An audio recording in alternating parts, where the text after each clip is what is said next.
positive ang aming trabaho for the people, positive for the people ng ating mamamayan na galit na sa corruption.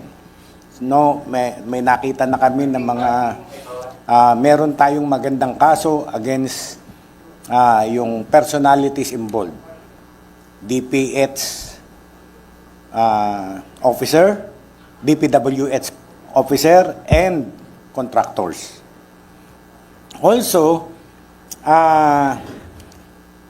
we have already coordinated with the Securities and Exchange Commission, checking the board of directors of all the 15 contractors na binanggit ng ating Pangulo.